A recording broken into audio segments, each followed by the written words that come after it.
Bueno, la utilidad de esta plantilla no solo se reduce a las asonometrías. Fijaros que esto lo podríamos utilizar en cónica también, ¿no? Es verdad que las elipses en cónica varían, pero yo, por ejemplo, si hago un neumático de un coche, por poner un ejemplo, pues digo, bueno, pues de repente la rueda en perspectiva la veríamos, por ejemplo, así, según este arco, ¿no? Entonces marco aquí lo que sería la forma del neumático. Ahora el neumático aquí tiene una forma tórica, ¿no? Entonces digamos que se desplaza en una dimensión menor hacia afuera. Por lo tanto, cogería una elipse menor aquí y ahora tengo ya que ese abombamiento corresponde a la superficie tórica, ¿vale?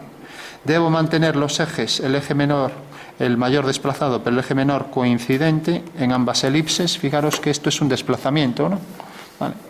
La superficie tórica, ahora de repente el neumático entra hacia adentro y pierde tamaño hacia adentro manteniendo el mismo eje, con lo cual la elipse se desplaza hacia aquí. ¿Vale? Bueno, pues esto nos lo otorga una plantilla de elipses. Si tuviéramos que hacerlo esto a mano, sería complicado y no saldría bien casi nunca. Lógicamente, la elipse que hemos hecho para el contorno del cilindro de ese neumático seguirá manteniendo el eje aquí mayor y desplazado aquí me da el grosor del neumático, ¿no? Entonces vendría por aquí detrás, por ejemplo, haciendo las tangentes comunes para terminar ya la rueda, ¿vale? Bueno, pues esto que vemos en asonometría, que ya digo, hay que ser muy minucioso a la hora de coger los ejes, marcarlos bien, porque lógicamente esta elipse menor, parece que el eje se me desplazó un poco, ¿no? O sea, siguiendo la dirección del eje, pues ahora cojo la elipse, era esta, y la coloco un poco mejor aquí, o sea que vendría más bien por aquí. Así. Bueno, ahí tengo la forma. Si ahora de repente aquí la llanta, pues esto se desplaza.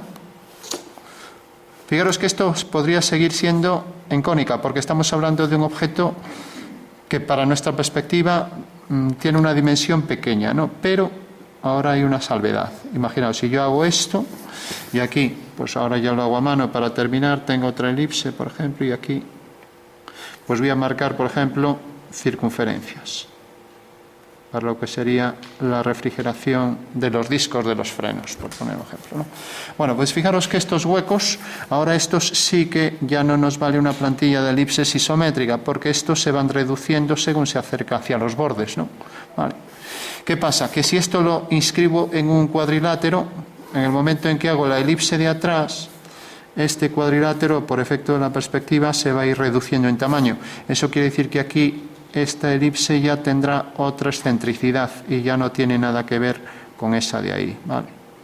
Con lo cual tendría que coger otra plantilla para hacer esto. O sea que la cónica nos valdría por regla general para una rueda, pero no para la siguiente. Hay que decir en todo caso que si somos precisos en cónica, también estas elipses van a variar en excentricidad, ¿no? Si, por ejemplo, cogemos un objeto, imaginaros un foco de una lámpara. Bueno, pues un foco de una lámpara en perspectiva cónica, por regla general, sale de contorno elíptico, ¿no? Aunque el ojo lo ve esférico, de contorno circular.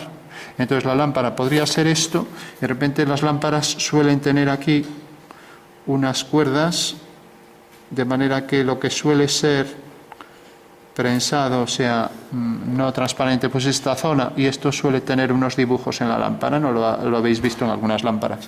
Luego tiene aquí un agujero, ese agujero sí que me sirve la plantilla de elipses, y cuando lo hagamos en cónica tendremos que ver que ese hueco cilíndrico, ese hueco circular, se proyectará por regla general según una elipse. Bueno, aquí lo pongo. ¿Vale? Y esa elipse pues luego se desplaza a un arco mayor, por ejemplo, así. Bueno, pues en la cónica ese foco será tal que esto tendrá que ser la dirección del eje en la perspectiva, ¿vale? La dirección del eje, y este será el eje mayor para esa lámpara, que será ortogonal, el eje principal de la elipse. ¿Qué pasaría en la rueda de un auto? O de cualquier móvil, un avión, lo que fuera. Pues que si el coche, por ejemplo, tiene esta forma, imaginemos la caja del coche es esta. No.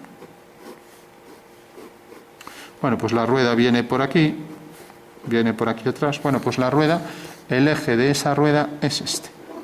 Y ese eje es en realidad el eje menor de la elipse, mientras que el eje mayor será perpendicular, ¿vale? Y eso pasa también aquí con las plantillas a la hora de utilizar la lámpara o cualquier objeto que tenga pues una circunferencia ortogonal a su eje, porque la lámpara suele tener aquí pues una varilla que es perpendicular, ¿no?, a la posición del eje, ¿no? O sea, nadie hace una lámpara de manera que el foco está oblicuo respecto al eje que la sujeta, ¿no? Entonces, esta elipse será tal que tendrá este agarre perpendicular, ¿no?, a esa elipse, ¿no? Bueno, pues aquí puse el ejemplo de la lámpara, el neumático también es usual, fundamental entender esto. Eso quiere decir que si aquí hay la dirección de otro foco, cuando hagamos la circunferencia del contorno de la esfera y hagamos aquí la circunferencia esta del hueco para el foco, pues será tal que también esta línea que sujeta el foco será tal que será perpendicular al eje mayor, ¿vale? Y en este caso a lo mejor coincide el eje menor con esto, ¿vale? De acuerdo. Bueno, fundamental entender esto para poder bocetar con las plantillas de elipses en las perspectivas. Si no, otro ejemplo, imaginaros la puerta de una casa. La puerta de una casa, por regla general, bueno, suele ser forma rectangular, pero imaginaros que tiene, pues aquí un arco elíptico, un arco circular, que en perspectiva es elipse, ¿no? Bueno, pues aquí tenemos otra vez el arco que en realidad justifica la posición de una circunferencia, ¿no? Pero este arco elíptico lo podemos hacer con la plantilla, pues sí. Aproximamos aquí, buscamos la plantilla y, eso sí, otra vez estamos con lo mismo. Fijaros que aquí tenemos un eje mayor, un eje menor, quiero decir, y un eje mayor aquí, de la elipse. Bueno.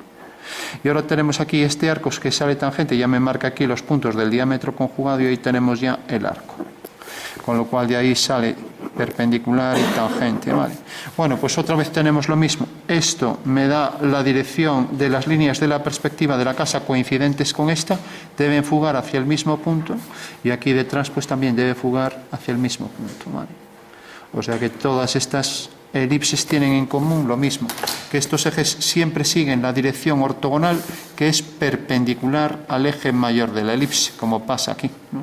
Y como pasa en el coche. El eje de la rueda es perpendicular al eje mayor de esa elipse, ¿vale? Con lo cual aquí tendríamos un cilindro que cumple con esa condición y lo vemos también en la lámpara, ¿vale? Bueno, fundamental para dibujar ahora en perspectiva, en cualquier perspectiva, ¿vale?